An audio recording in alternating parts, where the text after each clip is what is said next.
जी तो नाजरीन, रांझा रांझा करदी ड्रामा में आपने अब तक देखा कि नूरी सहर की सारी असलियत जानने के बाद मुस्कुराकर सिर्फ इससे एक बात पूछती है कि जो दुकान पर चोरी हुई थी जिसकी वजह से तुम जेल गए थे, क्या तुमने की थी? तो सहर की मुस्कुराहट अपने सब बता देती है। और इस वक्त तो सहर इतना मासूम बनता था और कहता है कि मुझे फंसाया जा रहा है और नूरी इसे बचाने के लिए क्या कुछ नहीं कर गुजरी। लेकिन शैतान का मकरूह चेहरा अब नूरी के सामने आ गया है। नूरी रोती हुई घर वापस आ जाती है और इन आंसू में वो सहर की मोहब्बत को वहीं दफन कर देती है।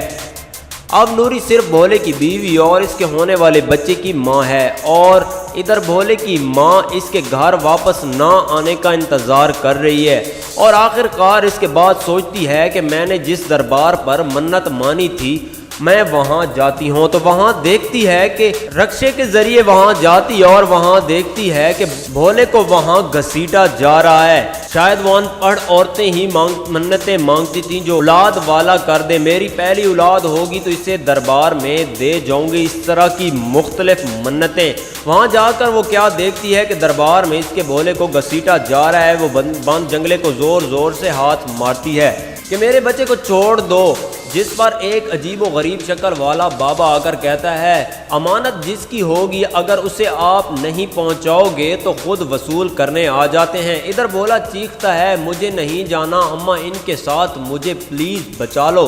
दूसरी तरफ घर पहुंचकर नूरी नुसरत चाचे को वाज़े लफ्ज़ों में वार्न कर देती है कि भोले से दूर रहें, नहीं तो इनका पोल सबके सामने सबूत समेत खोल देगी।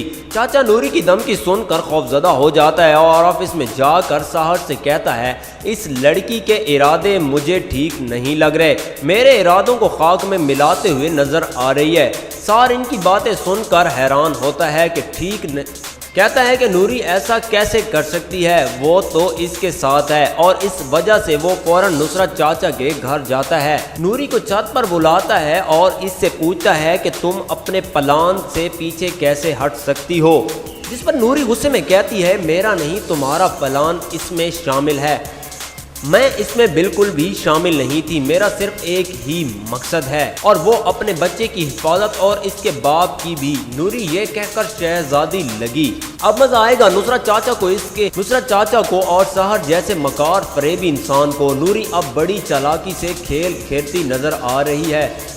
वो अम्मा जी से कहती है कि मुझे अच्छा नहीं लगता यूँ नुसरत चाचा अपने होने वाले दामाद को बार बार घर बुलाते हैं। नूरी की बात इनके दिल को लगती है और वो नुसरत मियाँ को बैठाकर कहती है कि मैं तुम्हारे पहले ही घर दामाद के फैसले के हक में नहीं थी, ख़ानदान बड़ा हो जाए तो अलग अलग हो जाता है।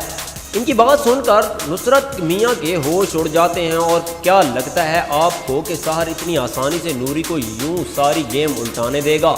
तो अगली किस्त में देखते हैं कि क्या बनता है। तब तक हमारे आप चैनल को सब्सक्राइब कर लें ताकि हम आपको अगली वीडियो में ये तफसील आराम से बता दें।